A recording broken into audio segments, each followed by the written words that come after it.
kontroversinya. Jadi masing-masing teori kebenaran itu ada kelebihan dan ada kekurangannya. Dalam slide itu sudah disampaikan, ya, apa kelebihan dari koresponden dan apa kekurangannya. Oke. Hari ini kita bicara tentang yang paling pokok dalam materi. Coba dibuka dulu yang gambarnya tidak ada. Anggap aja dalam kelas, kan sama dalam kelas juga.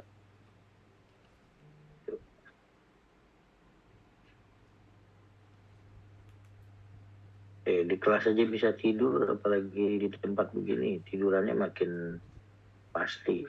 Tapi paling tidak kita menghormati, mau Anda merem, mau Anda sambil makan, tapi kita menghormati sama-sama on cam, gitu ya, biar ada tatap mukanya. Oke, kita bicara tentang materi tentang logika. Apa itu logika?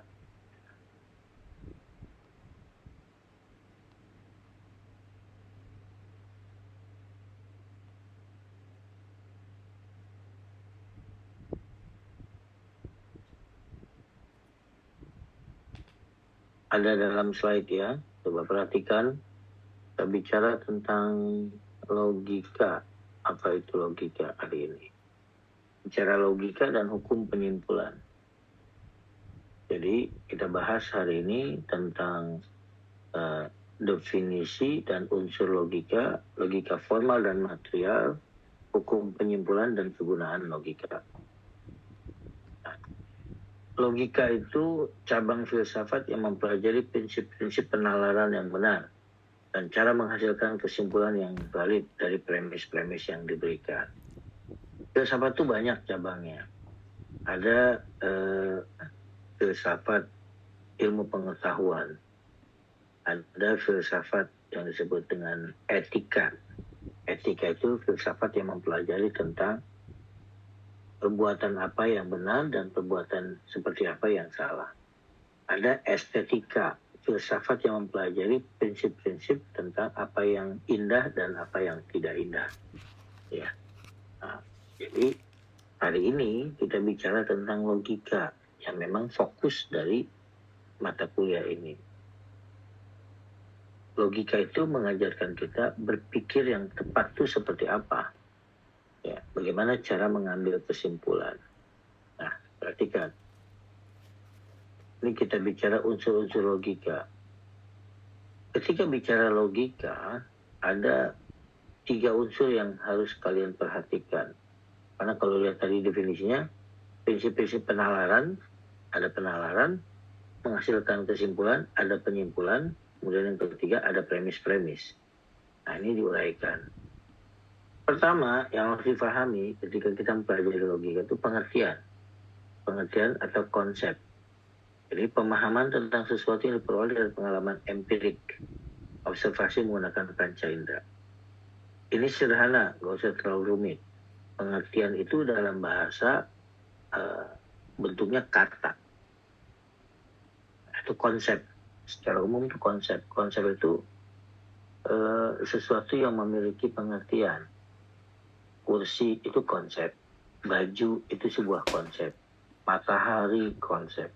Apapun yang hasil dari pengamatan kita, kalau kita sebut, kita beri nama sesuatu itu namanya konsep. Demokrasi, bunga, capung, itu konsep ya. Jadi dalam berbahasa, itu simbolnya adalah kata. Yang kedua, proposisi. Proposisi itu rangkaian pengertian yang membentuk sebuah pernyataan dan mengandung sifat benar atau salah. Jadi proposisi itu sebetulnya kalau dalam bahasa itu namanya kalimat. Ya. Nah, kalimat. Tetapi dalam bahasa Indonesia itu ada kalimat bertanya, ada kalimat menyangkal, ada kalimat positif, kalimat biasa. Kalimat biasa itu positif sebutnya. Pernyataan. Jadi secara sederhananya proposisi adalah sebuah pernyataan. Tapi bukan pernyataan biasa. pernyataan yang bisa mengandung benar atau salah. Emang ada Pak pernyataan yang tidak mengandung benar? Ada. Contoh, kalimat, apakah kamu sudah makan? Itu tidak mengandung pertanyaan benar atau salah. Saya bertanya. Kemudian, kamu harusnya belajar. Itu sebuah kalimat. Tapi itu tidak menunjukkan benar atau salah. Yang bisa mengandung benar atau salah, misalnya saya sebut, matahari di dunia ada 2. Itu bisa mengandung pernyataan benar atau salah. Nah, Indonesia adalah sebuah provinsi. Bisa benar, bisa salah. Baju saya kekecilan. Itu bisa benar atau salah. Nah, jadi proposisi adalah semua pernyataan dalam bentuk kalimat yang mengandung benar atau salah. Contoh pernyataan yang tidak mengandung benar atau salah, yang bukan proposisi. Misalnya, apakah kamu sudah tidur hari ini? Itu bukan proposisi, meskipun itu sebuah kalimat. Yang kedua, kamu harusnya berangkat ke Bandung hari ini. Itu juga bukan proposisi. Mengapa? Karena itu adalah kalimat normatif. Yang disebut proposisi adalah pernyataan faktual. Pernyataan yang berkaitan dengan fakta benar atau salah. Paham ya? Itu proposisi. Dia sebuah kalimat, tapi tidak semua kalimat merupakan proposisi. Proposisi adalah sebuah kalimat. Semua proposisi adalah kalimat, tapi tidak semua kalimat adalah proposisi. Oke. Yang ketiga, penalaran. Nah, penalaran ini ada 3 aktivitas. Ketika disebut penalaran, itu ada 3 aktivitas. Pertama, ini dalam logika. Mencari proposisi-proposisi untuk disusun menjadi premis. Artinya, cara kerjanya pertama, Anda membuat proposisi-proposisi untuk disusun menjadi premis. Apa itu premis? Nanti kita lihat. Misalnya, anjing itu hitam, baju itu merah, ya. Ahmad sedang berlari. Itu proposisi semua. Tapi apakah proposisi 1, 2, 3 berhubungan? Nah, itu yang kedua. Yang kedua, penalaran itu berkaitan dengan menilai hubungan proposisi-proposisi di dalam premis itu. Apakah ada hubungan atau tidak? Gitu. Kalau saya buat puisi, misalnya begini. Nah, kuda putih dikejar lari. Sebuah proposisi. Proposisi kedua, nasib orang siapa tahu. Wah, itu nggak logis, Pak. Kenapa? Nggak ada hubungannya pernyataan pertama dengan pernyataan kedua. Itu. Yang ketiga, menentukan konklusinya. Kalau ada pernyataan pertama, pernyataan kedua, lalu kesimpulannya apa?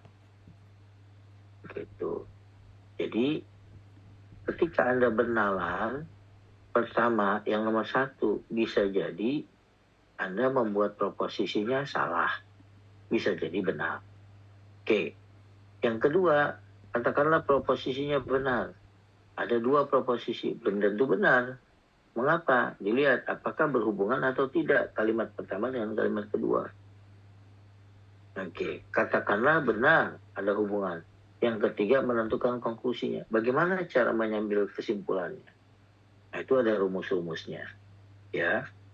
Oke, paham? Ini yang disebut dengan unsur-unsur logika.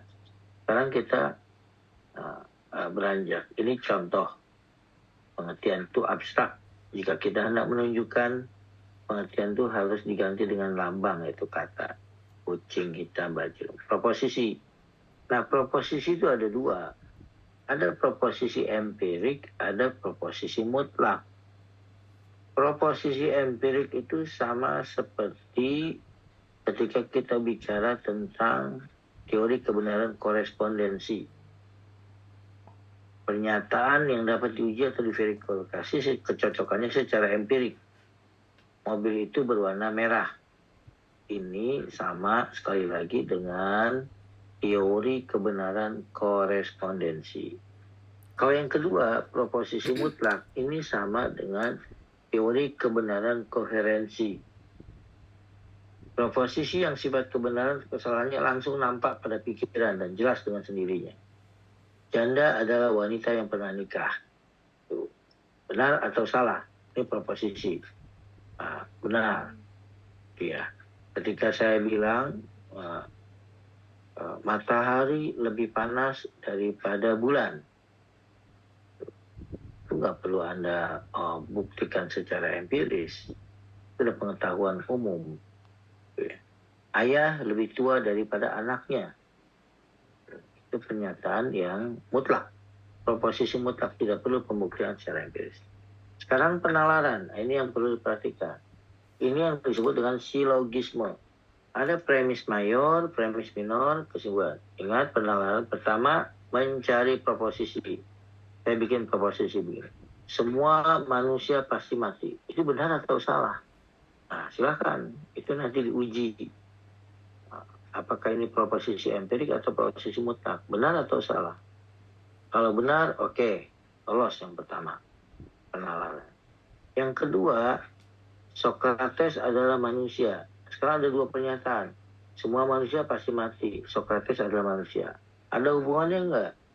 Nah, pernyataan yang kedua dengan pernyataan pertama. Tuh, kalau tidak ada hubungannya, berarti ini tidak logis. Tapi kalau kita, ada, logis dia. Tuh ya. Apa kesimpulannya kalau Anda bilang semua manusia pasti mati? Socrates adalah manusia. Maka kesimpulannya, Socrates pasti mati. Silogisme ini, rumus ini diambil dari rumus yang sifatnya matematis. Jika A sama dengan C, B sama dengan A, maka kesimpulannya B sama dengan C. Contoh, ya. A-nya itu apa? Semua manusia. C, mati. Gitu ya, pasti mati. B adalah Socrates. B sama dengan A, Socrates adalah manusia. Ya. Kemudian B, Socrates adalah manusia sama dengan C. Socrates pasti mati. Itu. Paham? A-nya adalah manusia, C-nya adalah mati. B-nya Socrates, A-nya ketemu adalah manusia. Maka kesimpulannya B itu Socrates sama dengan C, manusia. Sekarang saya buat contoh. Ya. Semua malaikat adalah manusia. Benar atau salah?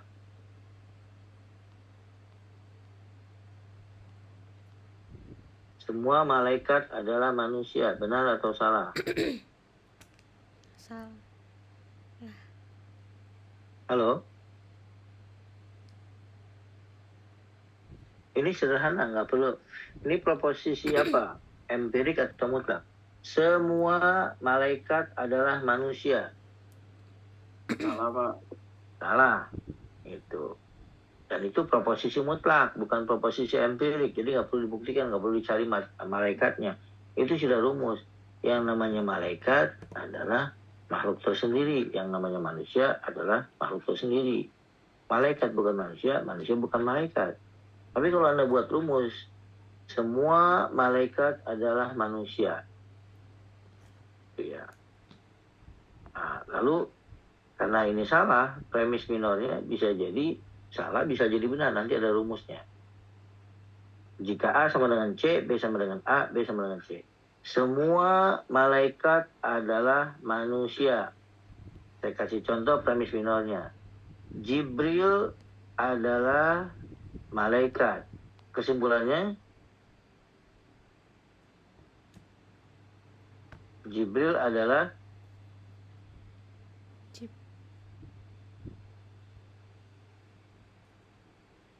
Jibril bukan manusia. Saya ulangi premis mayornya. Semua malaikat adalah manusia. Jibril adalah malaikat. Maka kesimpulannya,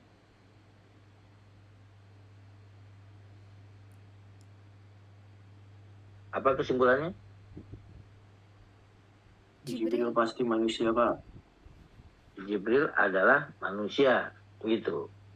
Kan tinggal dilihat A sama dengan C, B sama dengan A, B sama dengan C. Semua malaikat adalah manusia. Semua malaikat adalah A. Nah, manusia adalah C. Lalu saya ambil contoh.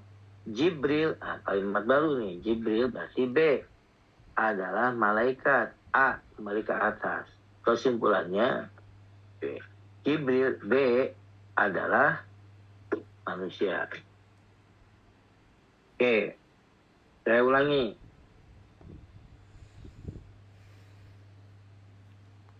Nah, ini premis mayornya bisa benar, bisa salah, tinggal Anda simpulkan. Nah, kadang-kadang nanti ada premis mayornya salah, tapi kesimpulannya bisa benar, bisa salah. Tergantung Anda menggunakan premis minornya. Saya ulangi. Tuh.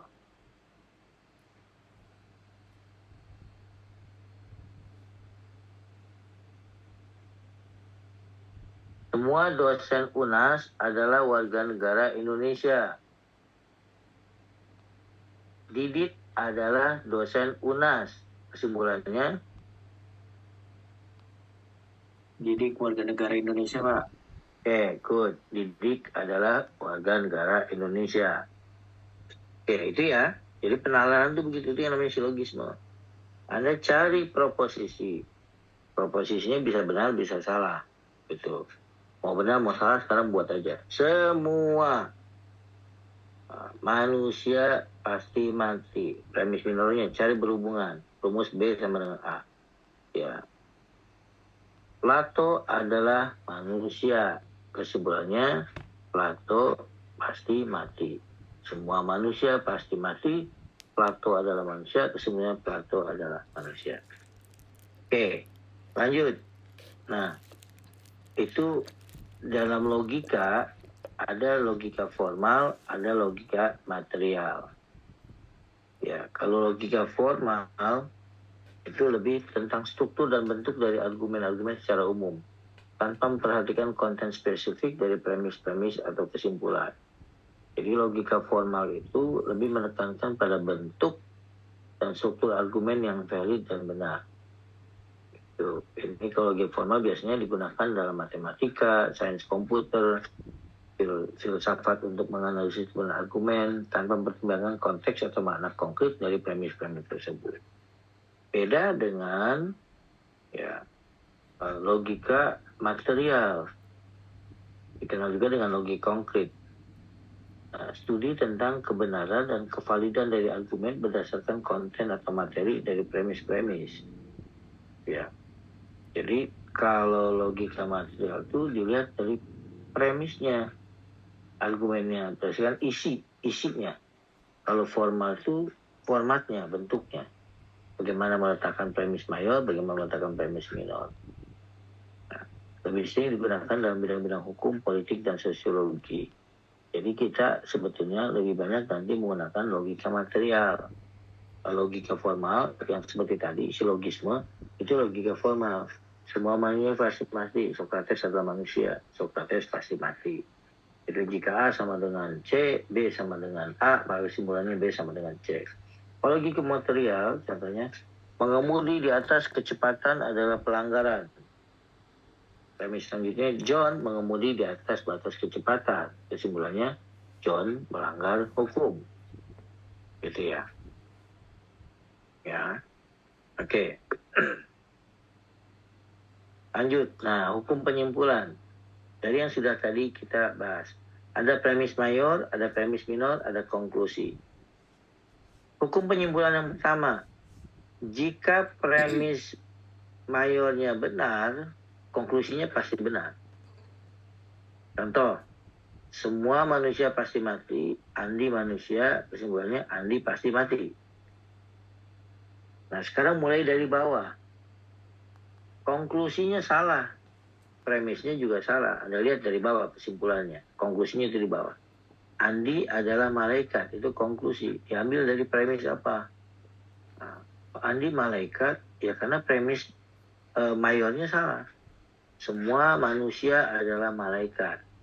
Kalau Anda buat Andi adalah manusia, maka kesimpulannya Andi adalah malaikat. Jadi kalau konklusinya salah, sudah pasti premis mayornya itu salah. Sekarang yang unik coba perhatikan nomor 3. Premisnya salah, tapi konklusi bisa benar bisa salah. Tergantung premis minornya. Contohnya apa yang Anda mau ambil. Contoh, semua mantan presiden Indonesia adalah laki-laki. Benar atau salah? Salah pernyataan itu. Tapi kesimpulannya bisa benar bisa salah, tergantung contoh yang Anda mau ambil. Kalau Anda ambilnya Soeharto adalah mantan presiden Indonesia, maka kesimpulannya bisa benar. Soeharto adalah laki-laki. Tapi kalau ngambil contohnya Megawati, maka jadi salah. Semua mantan presiden Indonesia adalah laki-laki. Megawati adalah mantan presiden Indonesia. Kesimpulannya Megawati adalah laki-laki. Itu. So ya. Yang keempat, apabila konklusinya benar, premis bisa benar bisa salah. Jadi dari bawah bikin konklusinya. SBY bisa berbahasa Indonesia. Gitu. Itu konklusinya benar. Tapi premisnya sebenarnya bisa salah. Kalau premis yang Anda buat gini, semua orang Asia Tenggara bisa berbahasa Indonesia. Itu kan premis yang salah. Tuh. Apa premis keduanya? SBY adalah orang Indonesia. Benar. Itu. Kesimpulannya SBY bisa berbahasa Indonesia. Tapi kalau Anda buat SBY bisa berbahasa Indonesia, tuh, di atasnya apa kira-kira yang bisa bikin kalau premisnya itu yang benar? Itu kan premis yang salah. Semua orang Asia Tenggara bisa berbahasa Indonesia, itu salah. Cok Tong misalnya, Perdana Menteri mantan Perdana Menteri Singapura, dia nggak bisa berbahasa Indonesia, tapi dia orang Asia. Nah, sekarang kalau Anda rubah, ini contoh yang premisnya salah. Premis yang benar bagaimana? SBY bisa berbahasa Indonesia. Premis yang benar, misalnya, ya, semua mantan presiden Indonesia bisa berbahasa Indonesia. SBY adalah mantan presiden Indonesia. Kesimpulannya SBY bisa berbahasa Indonesia. Oke, coba tebak. Ini hukum penyimpanan ke-1, ke-2, ke-3, atau ke-4. Saya kasih contoh. Semua dosen UNAS adalah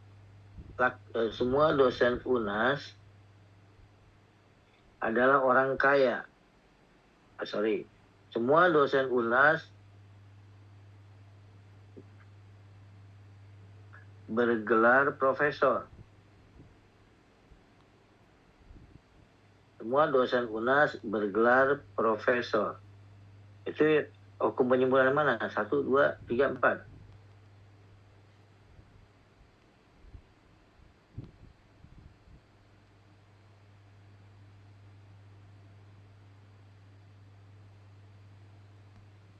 Semua dosen UNAS bergelar profesor. 3 bukan, Pak?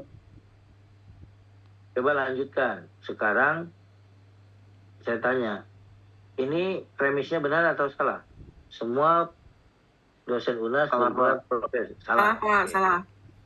Sekarang buat yang kesimpulannya juga salah.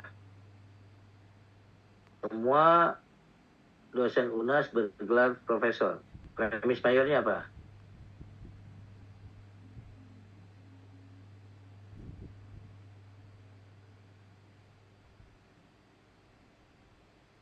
Buat aja saya sebagai contoh. Saya kan bukan profesor. Ada yang bisa buat premis mayornya? Premis minornya? Semua dosen UNAS bergelar profesor. Oke, premis minornya apa?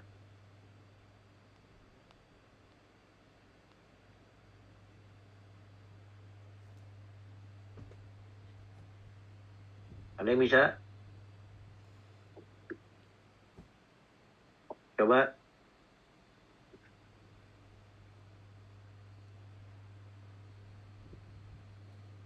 Ayo, dari 55 orang, masa nggak ada satu pun? Berarti gini bukan Pak? Pak Khairul Fuad adalah dosen UNAS. Itu yang Oke. UNAS. Oke, kesimpulannya apa? Berarti Pak Khairul Fuad bergelar profesor berarti ya? Oke, nah, cara menyusunnya benar, tapi kenyataannya salah. Nah, itu contoh premisnya salah, konklusinya bisa benar, bisa salah. Anda barusan membuat premisnya salah dan konklusinya salah. Saya ulangi, semua dosen UNAS bergelar profesor. Khairul Fuad adalah dosen UNAS. Kesimpulannya, Khairul Fuad adalah profesor. Ya, itu contoh premisnya salah, konklusinya salah. Sekarang Anda buat premisnya salah, konklusinya benar. Anda tahu nggak dosen UNAS yang bergelar profesor siapa?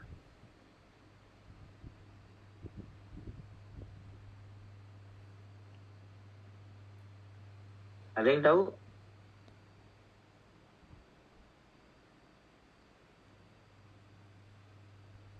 Anda ada ambil mata kuliah yang dosennya profesor?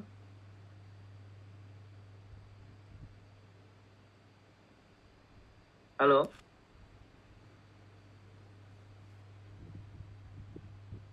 Pengantar sosiologi dengan siapa?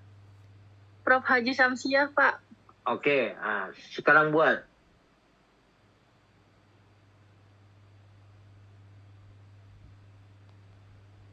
Prof. Samsiah, katakanlah Ibu Samsiah. Dia kan profesor tuh. Oke, sekarang buat seperti tadi. Mulai dari premis mayor, premis minor, sampai konklusi. Lanjutkan tadi yang bilang Prof. Samsiah. Oke, lanjut. Apa contohnya?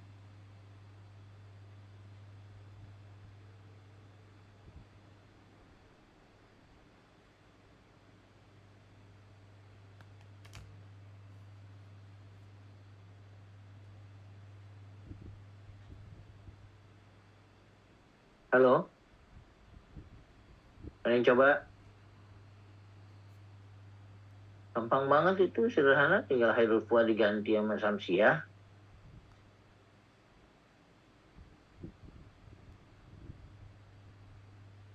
Ayo cepat.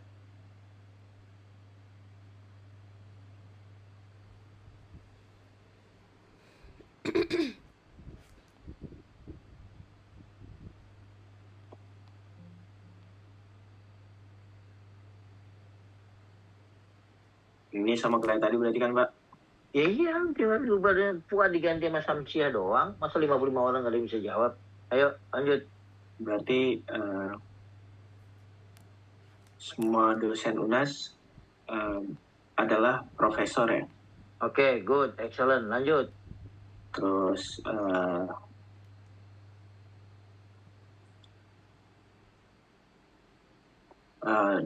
siapa tadi Prof siapa tadi Haji Profnya. Samsiah Oke, Haji adalah profesor. Samsiah adalah Dosen UNAS. dosen UNAS. Kesimpulannya berarti Profesor Haji Samsiah adalah profesor. ya gitu, sederhana, ya kan? Nah, itu contoh yang kedua, benar atau salah kenyataannya? Benar, Pak. Nah, benar, karena memang dia profesor. Jadi tergantung Anda premis final ngambil contoh yang mana. Itu ya. Nah, para perempuan tolong perhatikan, para mahasiswi perhatikan. Saya buat contoh, jawab ya. Terutama yang pada putus, yang pernah putus sama pacarnya, dikhianatin. Wah. Lalu sakit hati banget. Lalu dia bilang begini, semua laki-laki adalah pengkhianat. Benar atau salah itu? Salah, Pak. Salah, Pak. Salah. Oke. Sekarang buat contoh yang konklusinya benar. Semua laki-laki pengkhianat. Buat premis minornya benar.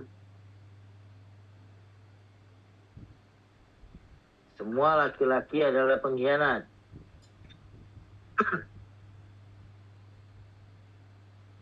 Yang perempuan bilang, apa? Mantan saya adalah laki-laki. Oke, good. Mantan saya adalah laki-laki. Kesimpulannya, Dia adalah pengkhianat. siapa dia itu? Kalimatnya jelas. Mantan saya. Gitu. Pernah dikhianatin ya?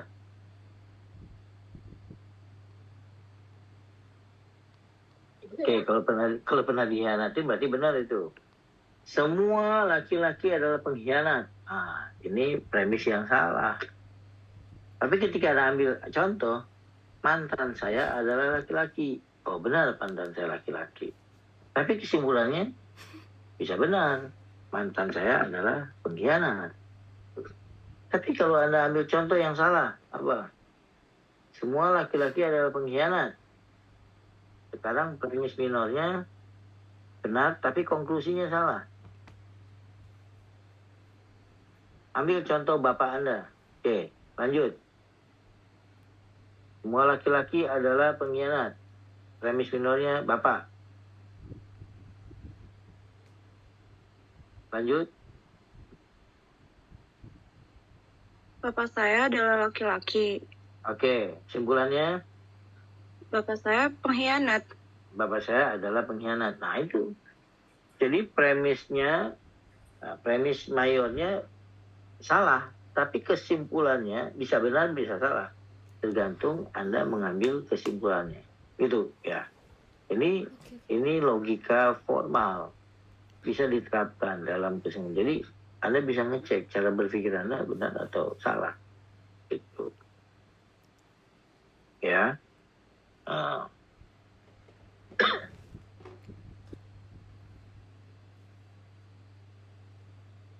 Saya kasih contoh. Semua wakil presiden Indonesia dipilih secara sah. Benar atau salah itu? Semua wakil presiden Indonesia dipilih secara sah. Benar kan? Bapak. Oke. Nah, ini masuk premis yang mana nih? 1, 2, 3, 4.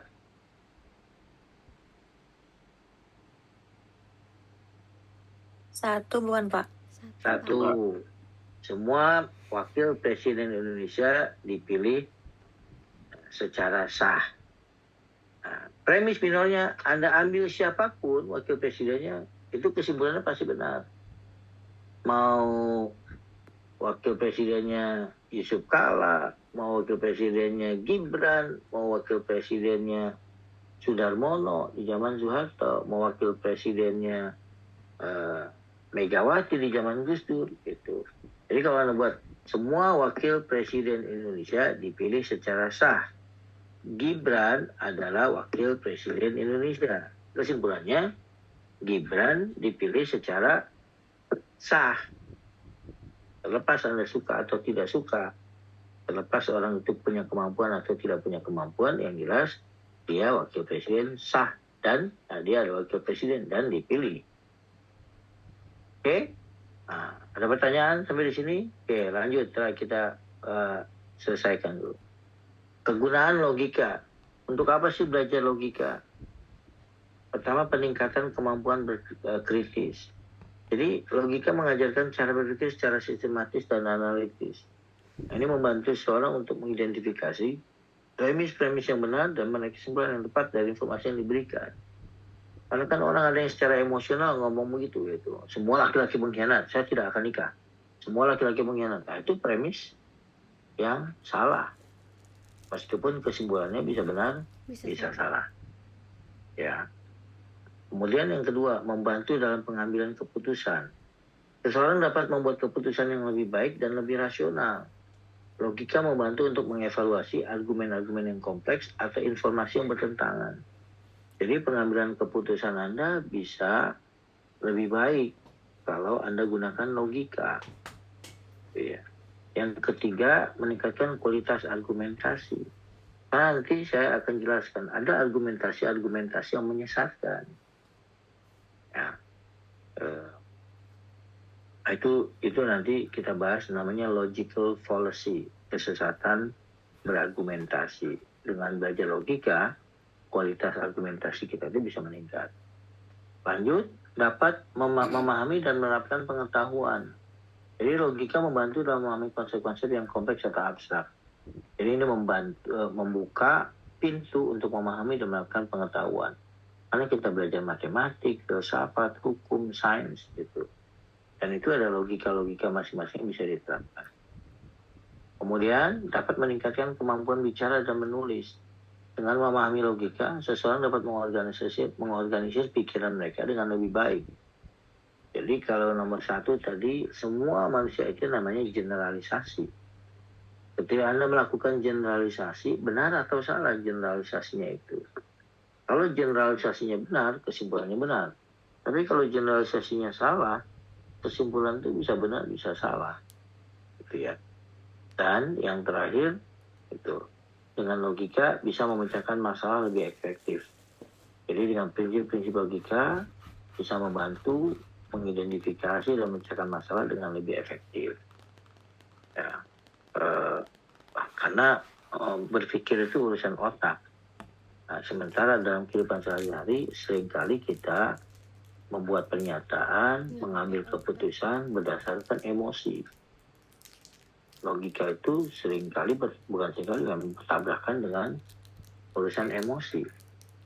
Nah, meskipun tidak semua kebenaran itu berdasarkan logika. Ada berdasarkan wahyu, berdasarkan perasaan, dan yang lain. Oke? Sampai di sini ada pertanyaan?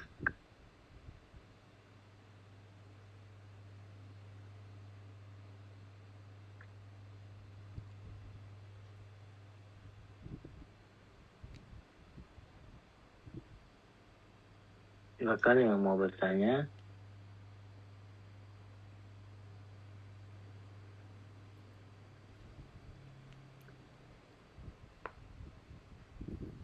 Sambil menunggu untuk absensi.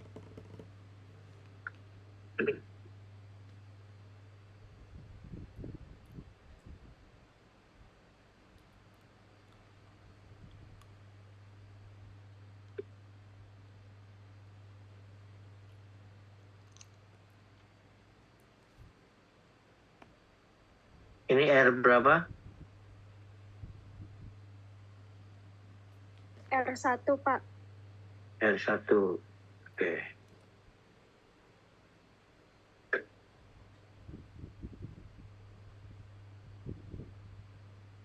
Oke, sebentar saya cek dulu.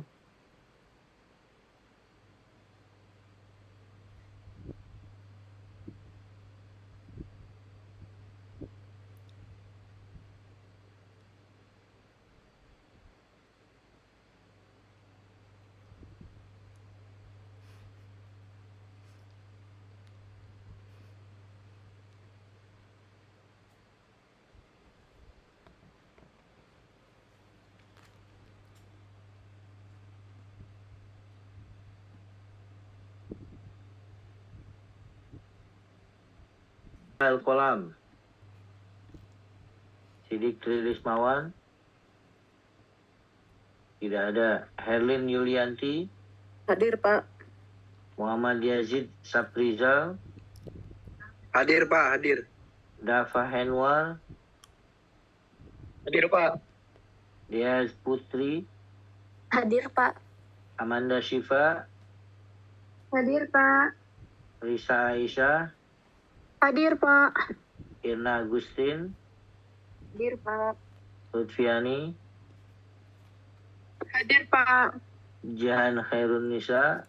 Hadir, Pak. Nazwa Fitri, Hadir, Pak. Putri Novianti, Hadir, Pak. Anissa Salsabila Hana, Hadir, Pak. Maira Galuh, Hadir, Pak. Lintang, Hadir, Pak. Maudi Zenahara, Hadir, Pak. Destisa, Hadir, Pak. Muhammad Hilmi, Hadir Pak. Muhammad Hilmi hadir Pak.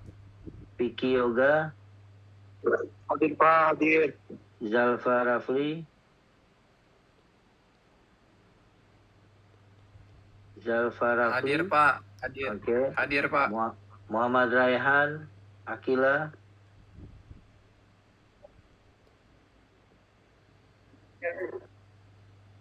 Muhammad Raihan, Hadir, Pak. Oke. Hadir, Pak. Oke. Fania Zahara, Muhammad Fidel, Hadir Pak. oke. Alivia Nur Hasana, Hadir, Pak. Indika Natafia,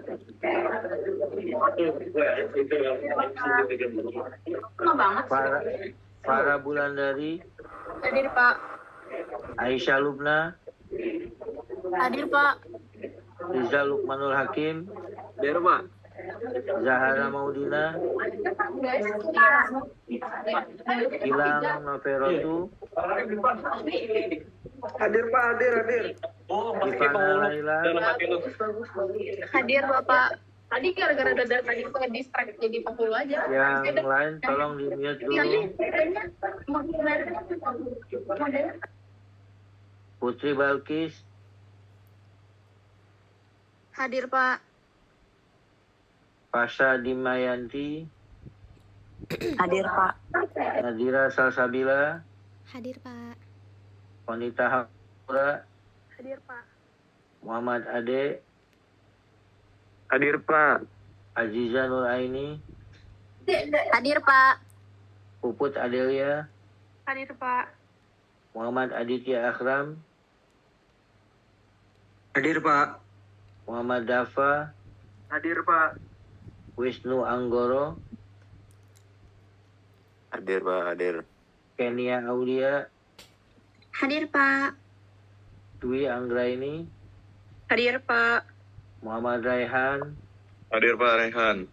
Zafara Citra, Hadir, Pak.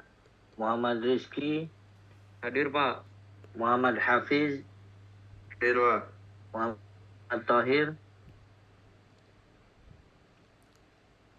Muhammad Tahir, tidak ada. Paskalis Damar Wibowo, Hadir, Pak. Raka Putra, Hadir, Pak. Alesha Shifa, Hadir, Pak. Anissa Nuzulina, Hadir, Pak. Elok Nuraini, Hadir. Dwi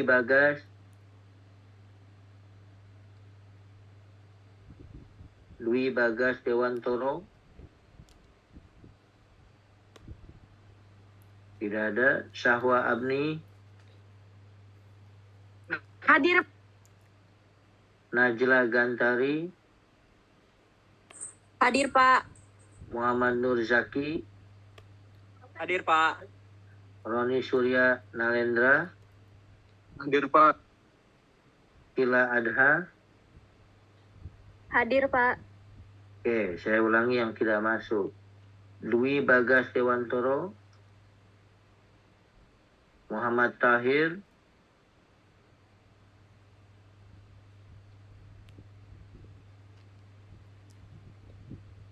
dan Sidik Tri Rismawan.